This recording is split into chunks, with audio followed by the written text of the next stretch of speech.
everyone, welcome to IK classes. Students, in today's lecture we are doing relationship between TP, AP and MP. So इसको understand करने के लिए आपको production function chapter का part number 1 and part number 2 देखना होगा। तो उन वीडियोस के लिंक जो है मैंने डिस्क्रिप्शन बॉक्स में शेयर कर दिए हैं, तो आप उनको अच्छी तरह से देख लेना, जिसमें आप total product, marginal product and average product को अच्छी तरह से अंडरस्टैंड कर पाओगे। तो सबसे पहले total production and marginal production का रिलेशनशिप देखेंगे। टोटल प्रोडक्ट और मार्जिनल प्रोडक्ट का रिलेशनशिप क्या है, तो इसको अंडरस्टैंड करने के लिए हमें एक टेबल एंड फिगर की हेल्प लेनी होगी। तो let's start relationship between TP and MP. तो टीपी एंड एमपी का रिलेशनशिप देखेंगे सबसे पहले। तो सबसे बड़ी बात तो ये है कि टीपी से ही हम एपी एंड एमपी को डिराइव कर सकते हैं। Both AP and MP can be derived from TP. तो ये हमारा फर्स्ट पार्ट होगा। तो इसको हम डिराइव कैसे करते हैं, आपको अगर एमपी निकालना है तो एमपी के लिए मैंने आपको फॉर्मूला क्या बताया है, टीपीएन माइनस टीपीएन माइनस 1। अगर आपको टोटल प्रोडक्ट से मार्जिनल प्रोडक्ट निकालना है तो आप क्या करोगे, टोटल प्रोडक्ट के यूनिट से, यानी अगर आपने थर्ड यूनिट की मान लो एमपी फाइंड करनी है तो आप क्या करोगे, टीपी के थर्ड यूनिट से सेकंड यूनिट माइनस कर दोगे। अगर आपने फोर्थ यूनिट की एमपी फाइंड करनी है तो आप क्या करोगे, टीपी के फोर्थ यूनिट से टीपी का थर्ड यूनिट माइनस कर दोगे तो आपको एमपी मिल जाएगी। इसी तरह से एपी निकालना है तो एपी के लिए फॉर्मूला क्या होता है, TP divided by output units यानी वेरिएबल फैक्टर।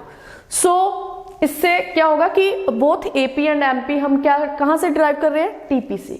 सो ये तो पहली बात हो गई, आपने लिखना है। तो यहाँ पे अब सबसे पहले हम टेबल बनाएंगे। तो टेबल में हमें चाहिए क्या, सबसे पहले तो फिक्स फैक्टर। ये मैंने लॉ ऑफ वेरिएबल पोर्शन में बहुत अच्छी तरह से अंडरस्टैंड कराया कि किसी भी पर्सन ने अगर कोई बिजनेस ओपन किया, जैसे कोई बुटीक ओनर है, उसने मशीन को फिक्स ले लिया है, या कोई फार्मर है तो उसने लैंड को फिक्स ले लिया है। शॉर्ट रन में जो लैंड है या मशीनरी है वो फिक्स ही रहेगी। तो लॉ ऑफ वेरिएबल प्रोपोर्शन में मैंने आपको जैसे मशीनरी के बारे में बताया था, तो एक बुटीक ओनर ने 3 मशीन्स को फिक्स कर लिया था, तो वो सारे यूनिट्स पे फिक्स फैक्टर क्या लेगा, 3 मशीन्स। तो ये हम ले लेते हैं। तो फिर इसके बाद आता है वेरिएबल फैक्टर। तो टोटल प्रोडक्ट निकालने के लिए हमने क्या करना है, वेरिएबल फैक्टर को यूज करना है। वेरिएबल फैक्टर को बढ़ा के ही हम टोटल प्रोडक्ट को इंक्रीज कर सकते हैं। तो यहाँ पे सबसे पहले 0, जब हमने वेरिएबल फैक्टर 0 लिया तो टोटल प्रोडक्शन भी हमारा क्या होगा, 0, एमपी भी और एपी भी कुछ भी नहीं होगा। तो फिर लेबर जो है, वेरिएबल फैक्टर हमने लिया है लेबर को इंक्रीज करके प्रोडक्शन को इंक्रीज करेंगे। तो लेबर को 1 बाय 1 इंक्रीज करना है। पहले फर्स्ट यूनिट, फिर सेकंड, फिर थर्ड, फिर फोर्थ, फिर फिफ्थ, फिर इसके बाद हम लेंगे 6th यूनिट, यानी लेबर को हम बढ़ा रहे हैं 1 बाय 1। फर्स्ट यूनिट पे जब हमने एक लेबर को लगाया 3 मशीन्स के ऊपर, तो टोटल प्रोडक्ट जो हुआ, टोटल प्रोडक्ट है हमारा 10 यूनिट्स। फिर सेकंड लेबर को भी लगा दिया। सेकंड लेबर को लगाने के बाद जो टोटल प्रोडक्ट है वो है 30, ये हमने सपोज करा। फिर इसके बाद थर्ड यूनिट पे टोटल प्रोडक्ट बढ़ गया, 45 हो गया। फिर इसके बाद 52 एंड लास्ट इज 48। ये हमने एक टेबल बना लिया टोटल प्रोडक्ट का। तो यहाँ पे अब टीपी एंड एमपी का रिलेशनशिप देखना है तो हमें टीपी से पहले एमपी निकालना होगा। तो देखिए एमपी कैसे निकलता है। तो पहला हमारा क्या रहेगा, फर्स्ट यूनिट पे जो हमारा एमपी है वो सेम रहेगा 10, 0 पे तो 0 है ही। अब जो सेकंड यूनिट की एमपी हमने फाइंड करनी है तो आपने क्या करना है, सेकंड यूनिट में से फर्स्ट यूनिट माइनस कर देना। 30 में से 10 माइनस करेंगे तो हमारे पास आएगा 20। देन अगेन एमपी निकालने के लिए हमने क्या करना है, थर्ड यूनिट के एमपी, ये देखो थर्ड वेरिएबल जब हमने लगाया, थर्ड लेबर लगाया, तो उसने एडिशनल आउटपुट कितना दिया, उसने एडिशनल यानी टोटल प्रोडक्ट में कितना ऐड किया, एडिशनल आउटपुट किया। देखो 45 में से 30 माइनस कर देंगे तो कितना होगा, 15। फिर इसके बाद 45 में से 52 में से 45 माइनस कर देंगे तो ये आ जाएगा 7, देन 0, देन -4। तो आप देख रहे हैं जैसे जैसे टीपी बढ़ रहा है तो एमपी भी क्या हो रहा है, पहले इंक्रीज हो रहा है, फिर डिक्रीज हो रहा है, फिर 0 हुआ, इसके बाद क्या हुआ, नेगेटिव। इसके बाद हम निकाल रहे हैं एवरेज प्रोडक्ट। एवरेज प्रोडक्ट क्या होती है, जब हम टीपी यानी आउटपुट यूनिट्स के साथ जो आउटपुट यूनिट्स के साथ हम डिवाइड करेंगे टोटल प्रोडक्ट को, तो टोटल प्रोडक्ट पहले नंबर पे पहले यूनिट पे सेम रहेगी। अब हम टोटल प्रोडक्ट को वेरिएबल फैक्टर 1 से डिवाइड करेंगे, यानी 10 को 1 से डिवाइड करेंगे तो एपी कितनी आएगी 10, फिर 30 को 2 से डिवाइड करेंगे फिर आएगी 15, देन 45 को 3 से डिवाइड करेंगे तो 15, देन अगेन 52 को 4 से डिवाइड करेंगे, इट विल बी 13, देन 52 को 5 से डिवाइड करेंगे, it will be 10.4, then again 48 को 6 से डिवाइड करेंगे, इट विल बी 8। तो ये हमारा एपी आ गया। तो हमने क्या करा, टीपी से ही एमपी को निकाला और टीपी से ही हमने एपी को निकाला। तो सबसे पहले हम रिलेशनशिप कर रहे हैं टीपी एंड एमपी का, बिल्कुल ये लॉ ऑफ वेरिएबल प्रोपोर्शन की तरह ही है। Now let's draw a diagram to explain this relationship TP and MP. So I am taking here y axis and x axis. This is x axis and this is y axis, and on x axis I have taken units of variable factor, that is labor. So ये है हमारा 1 2 3 4 5 and 6। सो ये हमारे हैं units of variable factor. तो इसको मैं increase कर देती हूँ थोड़ा सा, और यहाँ पे हमारा origin, then on y axis I am taking TP and MP. So TP is maximum at 52 and MP is maximum at 20। So I think so I can take difference of 10 units. सो 10 20 30 40 50 and 60. First of all, I am drawing the curve of TP. So it is on when variable factor is 0, TP is 0. So यहाँ पे point बनेगा हमारा origin. Then variable factor, when variable factor is 1, TP is at 10. So यहाँ पे point लगा देते हैं 10, and on 2 it is 30. On 2 it is 30. So यहाँ पे पॉइंट बन जाएगा। फिर इसके बाद on 3 it is 45, in between 40 and 50, then on 4 it is 52, this is 52, and on 5 it is also 52, then on 6 it is 48. This will be here 48.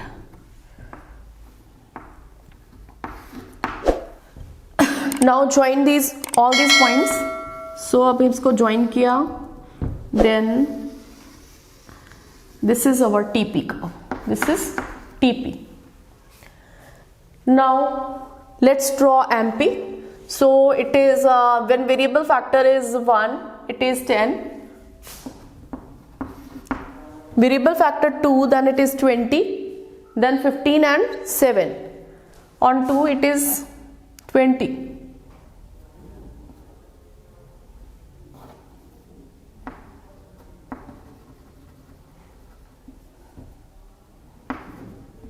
Then 3 पे है 15, on 3 it is 15. On 4 it is 7, 5 पे 0 है and 6 पे -4. On 4 it is 7. So 7 हम यहाँ पे ले लेते हैं. Then on 5 it is 0 and 6 पे कितना है -4, तो हमें नेगेटिव y एक्सिस यहाँ पे बढ़ाना पड़ेगा 10 तक, -10 लेना पड़ेगा, और यहाँ पे हमारा -y और ये हमारा -4. So by joining all these points we get a curve that is MP. So this is MP.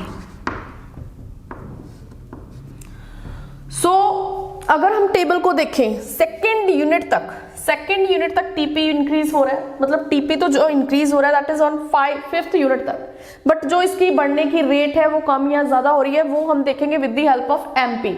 MP अगर हम सेकेंड यूनिट तक देखेंगे तो 10 है पहले, तो फिर 20 है, इसका मतलब एमपी राइज हो रहा है यहाँ पे।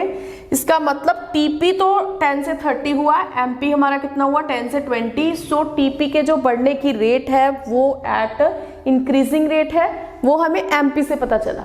सो जी ये हमारा फर्स्ट पॉइंट सेकेंड यूनिट का, इसको हम ड्रॉ कर लेते हैं यहाँ पे और इसका पॉइंट नेम दे देते हैं पी। टीपी इज इंक्रीजिंग और ये हमारा Q. TP is increasing at increasing rate. TP is increasing from O to P and MP is also increases from O to Q. So now let's see after second unit MP is decreasing or MP becomes 0. This is from 3 to 5 units. So अब TP जो है वो TP तो increase हो रहा है 30, 45, 52, 52, मतलब तो थर्ड स्टेज है 45 है, 52 है, 52 है। इसका मतलब TP is increasing but at decreasing rate. So यहाँ पे TP जो है मैक्सिमम है, इसको हम पॉइंट नेम देते हैं M, और यहाँ पे जो MP है वो कितनी हो जाएगी 0। When TP is maximum at point M, then MP becomes 0। So इस M पॉइंट पे MP क्या हो जाएगी 0, और M पॉइंट पे TP इज मैक्सिमम और MP becomes 0, MP is equal to 0। So after point M TP is falling. अगर हम टेबल को देखें तो फिर 52 से कितना हो गया 48 हो गया, और MP हमारी क्या हो गई नेगेटिव यानी -4। सो इसका मतलब when TP is falling MP is negative. तो इसको अब लिखना कैसे है, फर्स्ट पॉइंट हम बनाएंगे as long as TP is increasing from O to P, as long as TP is increasing, as long as TP is increasing from O to P, MP is also increasing, MP is also increasing। सो जो TP के बढ़ने का rate है वो increasing rate पे है। Then second point, when TP is rising from P to M, table में हम देखेंगे from third unit to 5th unit, then MP is falling, MP is falling,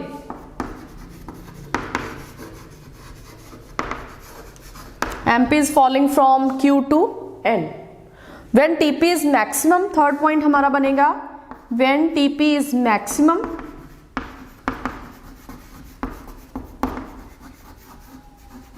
MP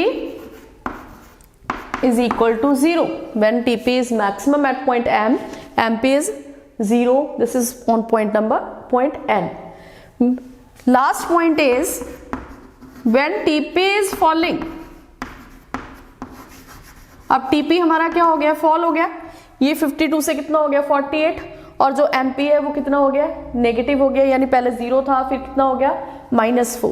when TP is falling, अगर आप देखो diagram में तो M के बाद TP फॉल कर रहा है और MP जो है वो हमारा नेगेटिव y एक्सिस की तरफ जा रहा है, तो इसका मतलब MP इज नेगेटिव।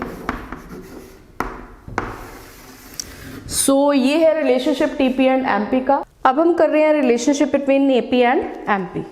तो AP एंड MP का रिलेशनशिप करना है, टेबल हमारा वही रहेगा। तो AP मैंने आपको बताया कि कैसे डिराइव करते हैं, TP को क्वांटिटी से डिवाइड करके। तो ये हमारा MP है, ये हमारा AP है। तो अब हमने क्या करना है, इसका डायग्राम ड्रॉ करेंगे। तो डायग्राम में ये हमने y एक्सिस और x एक्सिस लिया, यहाँ पे AP और MP लेंगे और इधर हम लेंगे यूनिट्स ऑफ वेरिएबल फैक्टर। तो इनका जो डिफरेंस है वो मैंने 1 1 का लिया तो 6 तक, और इधर मैंने 5 5 का डिफरेंस लिया। तो अब सबसे पहले हम ड्रॉ कर रहे हैं AP। तो AP का यहाँ ओरिजिन से स्टार्ट होगा। तो फर्स्ट पे जो AP है, फर्स्ट वेरिएबल फैक्टर पे वो कितना है 10, यहाँ पे रहेगा 10। फिर इसके बाद सेकेंड यूनिट पे AP कितना है 15, सेकेंड यूनिट पे AP है 15। फिर इसके बाद थर्ड यूनिट पे AP है 45, सॉरी थर्ड यूनिट पे एपी है हमारा 15, थर्ड यूनिट पे भी 15 है, देन फोर्थ पे 13 है,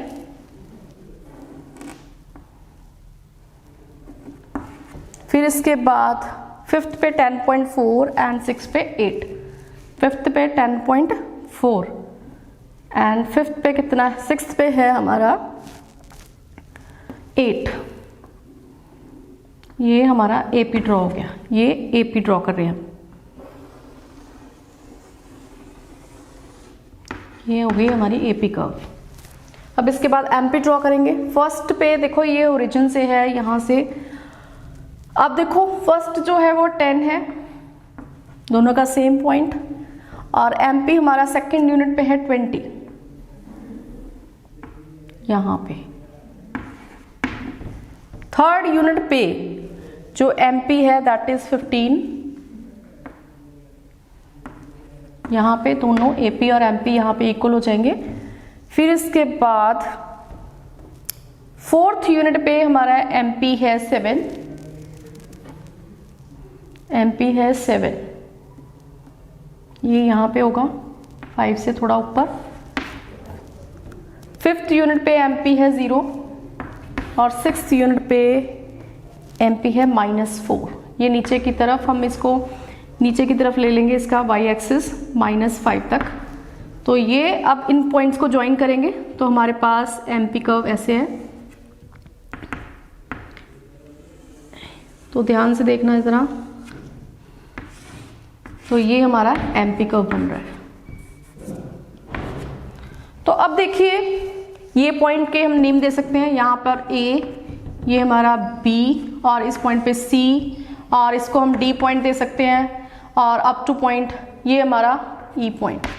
तो यहाँ पे देखेंगे अगर फर्स्ट 2 यूनिट तक देखो तो 2 यूनिट्स पर यहाँ रिलेशनशिप में हम 3 चीजें, यहाँ पे 4 चीजें बोलेंगे। तो 4 चीजें कौन सी हैं? When MP is greater than AP, जब एमपी ग्रेटर देन एपी है, जब एमपी ग्रेटर देन एपी है वो कहाँ पे है? जैसे अगर हम कर्व के थ्रू देखें तो MP is greater than AP, MP का पॉइंट ए और एपी का पॉइंट बी। अगर हम टेबल में देखें तो टीपी के एमपी के सेकंड यूनिट पे 20 है और एपी सेकंड यूनिट पे कितनी है? 15। तो जब एमपी ग्रेटर देन एपी होगा तो एपी क्या करना शुरू करेगा? एपी राइज होगा। एपी क्या होगा? राइज। व्हेन थर्ड यूनिट के बाद देखो, थर्ड यूनिट के ऊपर क्या होगा? एपी और एमपी दोनों क्या हो जाएंगे? इक्वल, यानी ये सी पॉइंट पे दोनों इक्वल हो जाएंगे। When MP is equal to AP, AP is maximum. अगर हम टेबल पे देखें तो एमपी की जो मैक्सिमम, एपी की जो मैक्सिमम वैल्यू है कितनी है? 15। इसका मतलब क्या है? जब एमपी एपी के इक्वल होगा तो एपी अपने मैक्सिमम पॉइंट पर होगा। ये देखो मैंने लिखा हुआ है यहाँ पे, AP is maximum that is 15। When MP is less than AP, तो ये कहाँ पे है? देखो एपी कर्व जो है एपी से, जो एपी कर्व है एमपी से ऊपर है, यानी एमपी जो है वो एपी से लेस है। तो यहाँ पे MP is less than AP है, एपी कर्व ऊपर है, एमपी कर्व नीचे है। इसका मतलब क्या हुआ? यहाँ पे एपी फॉल करेगा। तो 3 ही पॉइंट है यहाँ पे। अगर हम तीनों पॉइंट्स को देखें तो यहाँ पे MP is greater than AP है, यहाँ पे सी पॉइंट पे MP is equal to AP है, और यहाँ पे क्या है? MP is less than AP. फिर इसके बाद जो फोर्थ पॉइंट आएगा वो दोनों क्या होगा? इसके बाद eventually they AP and MP both are declining, but AP जो एमपी होगा वो क्या हो जाएगा? Negative, but AP becomes positive. So ये है relationship between AP and MP.